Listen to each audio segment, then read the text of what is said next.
Hello, I'm Christian Gurling, the curator here at the Tillamook Air Museum. Welcome to Curator's Chronicles, where the past takes flight and stories soar. Today we bring you a harrowing story from September the 11th, 2001. On this tragic day when nearly 3,000 Americans lost their lives, stories of heroism abound. One such fascinating story involves TWA Flight 3, a scheduled flight from New York City's JFK to St. Louis. A flight that was an eyewitness to United Flight 175, the aircraft that struck the South Tower of the World Trade Center in New York City. Today we are joined by a member of TWA 3's flight crew, Captain George Ceshker. George, thank you for joining us today. Thanks for having me, Christian. Did I get your last name correct? I was 17 before I could say it that good. Okay. Oh, good.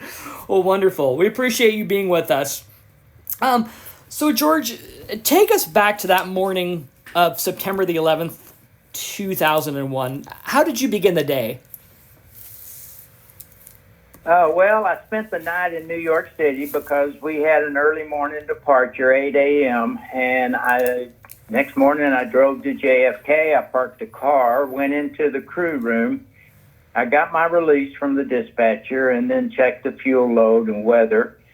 I boarded our crew car, which took me over to the TWA terminal to pick up the Boeing 767-300, which I was the captain from JFK to St. Louis, and then we were going to continue on to LA. So how long had TWA Flight 3, which as you said was bound for St. Louis that day, how long had that been on your schedule? Was there a particular time period in advance where you knew what your schedule was like? Yeah, we get a schedule for the entire month. We bid on it the month before, actually. And so, yes, I knew what my schedule was in advance. The aircraft at the gate had just arrived from Riyadh, Saudi Arabia, and Cairo, Egypt. That crew had deplaned, and our crew got on.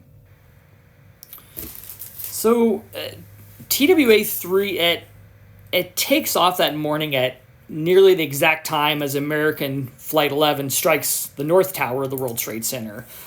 Now, describe for a little bit the climb out that day out of JFK. Was there any indication that anything might be wrong? Yes, we departed JFK on runway 31 just a few minutes after American Airlines flight had hit the first tower at the World Trade Center. We didn't know it at the time. I was flying the leg, and my first officer was handling the radio duties. And as we departed 3-1, you are required to make an immediate left-hand turn away from Manhattan. As I was doing so, my first officer remarked that there was a lot of smoke and looked like a large fire coming from Manhattan. But we did not know of the crash at that time. Did you look over out of curiosity to see what he was seeing? My first officer saw the smoke and flames, but he did not realize it was the World Trade Center, and I was busy flying the airplane, so I did not see it, no. Do you recall what you were thinking at the time of what may have happened? Or do you recall any chatter on the radio about the smoke? Not yet. We were both really busy with the after takeoff checklist and leveling off at 5,000 feet. The smoke was behind us now, and there was no talk on the radio yet about it. Okay. So several minutes into the flight, a controller by the name of Chris Tucker contacts you from the New York Air Route Traffic Control Center, telling you that United Flight 175, a possible hijacked aircraft, is heading towards your airplane about 10 miles away at your 1 o'clock position. Take us through your recollection of this and your encounter with United Flight 175 that day. Well, departure control had switched us over to Chris Tucker at ATC, Air Traffic Control. But instead of clearing us to our cruise altitude, we were instructed several times to level off at intermediate altitude, which was very unusual. Me and the first officer had talked a little bit about wondering what was going on, but we didn't have really any idea. Chris then cleared us to a higher altitude, but shortly after he advised us, he did advise us of what was thought to be a hijacked airplane, and he cleared us to deviate as required to avoid the aircraft. Mm-hmm. In my 32 years as an airline pilot, I'd never had such a clearance as that. I immediately disconnected the autopilot because I thought it would be best for me to be hand flying the airplane. Sure. My first officer, he's the first one that saw the aircraft, and it was at our 1 o'clock and high and descending. I turned our airplane about 15 degrees to the left so that we were no longer on a collision course with it. But I wanted to keep him in sight so that I could tell what he was doing and what we would have to do to avoid him. We both could tell that the aircraft was traveling at an unusually high airspeed and descending. He did not change his heading to follow us. So I was happy with our heading and his heading. I could keep him inside. As he passed off our right, my first officer identified him as a United Airlines aircraft, which would later identified as Flight 175. Wow.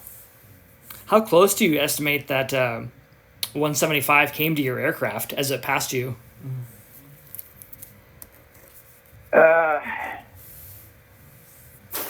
It's been a long time. It's been 22 years, and I really can't remember exactly what I was thinking, but I remember we did get a TCAS warning, and I believe it was about a half a mile off at our 3 o'clock by the time he passed us. Jeez. The passengers and crew aboard the flight as well recounted the erratic nature and the movement of the aircraft during the flight. I assume that was from trying to avoid United Flight 175 that day.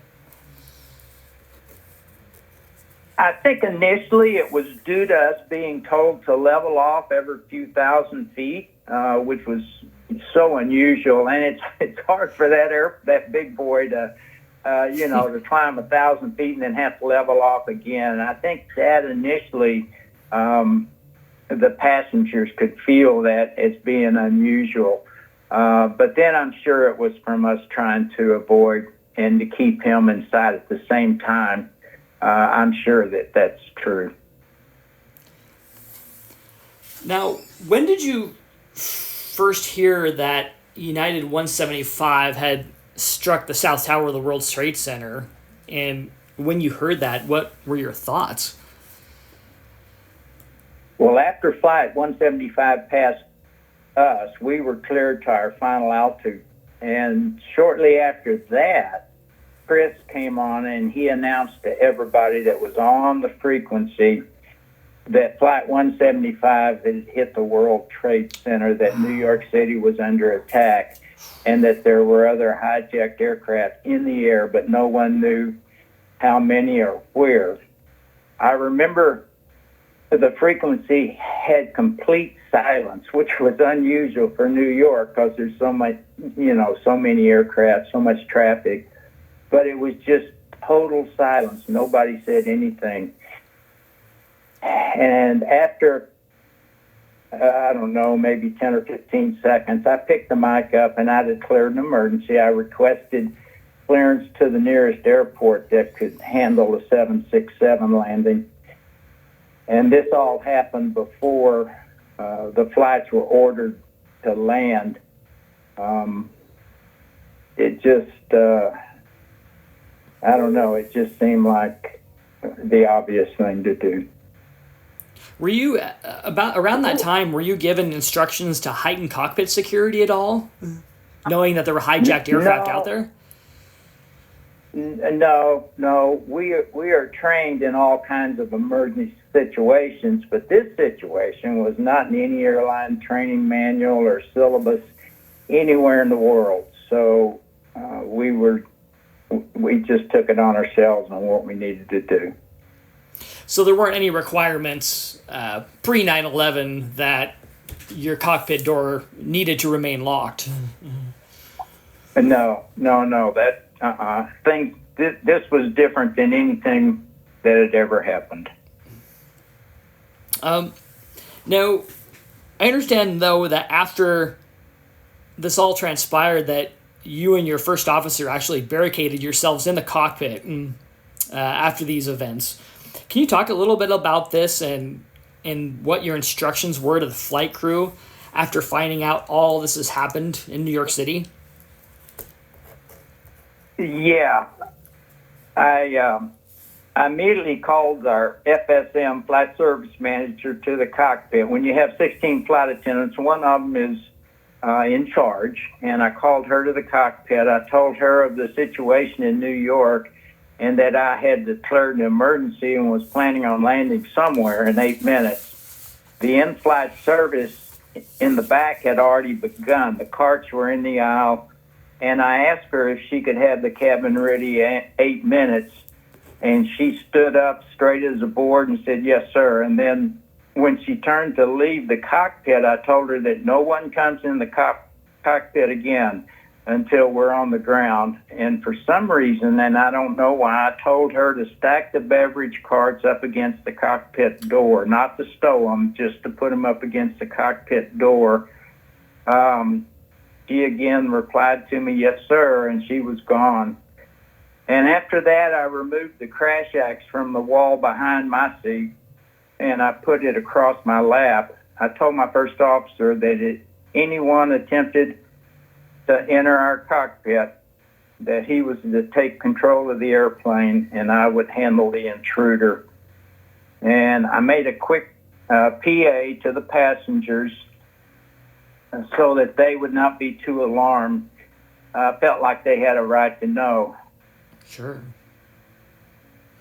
Yeah, that must have been frightening after as many years as you had been an airline pilot for something like this. I assume nothing like this had ever happened to you before. And I'm sure you'd had to declare emergencies in the past, but nothing where you'd have to utilize your crash axe to basically prevent anybody from getting into the cockpit. Yeah, it was something that neither one of us up front had ever even thought about, much less gone through. I mean, imagine there's so much going on at the time. It's got to be emotional, but your adrenaline has to be pumping. And what are you thinking about you and your first officer when all this is going on? We were both so busy. We wanted to get that airplane on the ground in 8 minutes, which is not easy to do for a jumbo jet like that.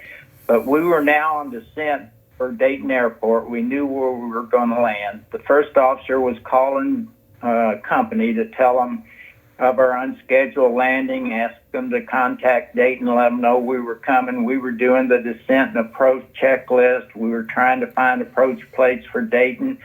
We were so busy that we didn't really have the time to be afraid yet. Mm-hmm. Now, were you descending faster than you normally would for an airport like Dayton? Yeah, I was. First of all, it was pretty close in, and I liked the steep descent because that would keep the carts against the door. And everybody was buckled in, seatbelt sign was on, and everyone knew we were going to be landing shortly. So, we were coming in pretty steep. Now, did you hear anything from passengers at all or flight attendants, or can you hear much of what's going on in the cabin from the cockpit? No, you really couldn't. And I trust my FSM. She had been flying for 30 years herself. I trusted her completely. She told me she could do it, and I knew she would.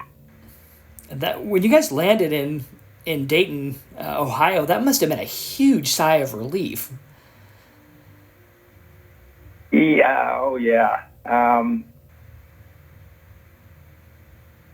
It was when we touched down in Dayton, the Dayton Tower said, "Welcome to Dayton."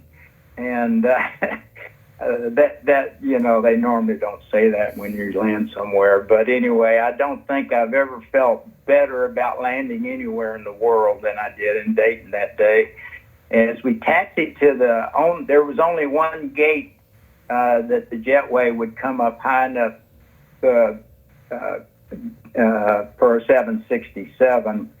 So we were taxiing over to that, and I remember as we were taxiing by the concourses that we were actually looking down on the tops of the concourses because they were only one story, and my 7.6 was actually above that one story. Wow. So when you guys, when you taxied over there and all the passengers were leaving, did you get the idea that many of the passengers knew that America was under attack at the time? Yeah, I told them on my PA. I didn't know much, but I basically told them what Chris had told us, that New York was under attack, America was under attack, and that the safest place for us to be right now would be to land, and that's what we were going to do. So they knew when they got off, and as they got off, I had gotten up and I was standing in the doorway. The flight attendants had stowed the carts now while we were taxiing in, and I was standing at the door, and almost all of them said, "Thank you very much for getting the airplane on the ground safe." And I don't know, a crazy day. And now, talking about crazy days, something else interesting I thought happened to you that day. So when you were leaving the terminal, you were approached by an ABC News reporter who wanted to discuss what had just happened on the flight. And from the interview I've seen with you, you were pretty nonchalant about the incident of what had happened with United Flight 175. Was that you just trying to put on a brave face, or is that the type of person you are? And what were you thinking at that point? That's an interesting question, and I don't know. My father was an airline captain before me, and he started teaching me to fly when I was just 15. And he taught me never to panic, always to analyze the situation and do whatever you had to do.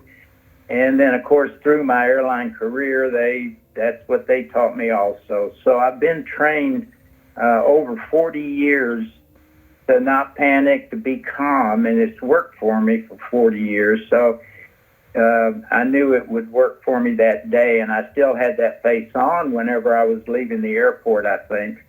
I knew what I had to do, and I knew I could do it. It was only much later, after I got to the hotel, that I felt the enormity and the gravity of the situation. It creeped into my mind, but I still had my training face on, I think. We were told by the airlines that after an incident to never talk to reporters. I knew that, and I'm not sure why I did. My wife thinks it's because I wanted all the passengers I was responsible for that day to feel that we did have their safety under control. I think I just wanted everybody to realize that, we did what we had to do. Absolutely. And I know there's, a lot of the passengers still to this day would love to thank you for your heroism and what you did that day and for getting the airplane on the ground safely. Sadly, nearly 3,000 Americans lost their lives that day, but your passengers were safe. And when you look back and think about how you were directly involved in and experienced so personally the worst attack ever on America, what are your thoughts nearly 23 years later? Well, I hate the fact that it changed everyone's life. We were never able to go back to pre 9/11 days. I now believe that my crew and I were put there for a reason. I'd flown a dozen of flights from JFK to Cairo, always landing and departing with all lights off to avoid possible terrorist actions. Considering that's where the aircraft had come in from, and the passengers on board my flight were from that region, I think it's very possible that we could have been part of their plan.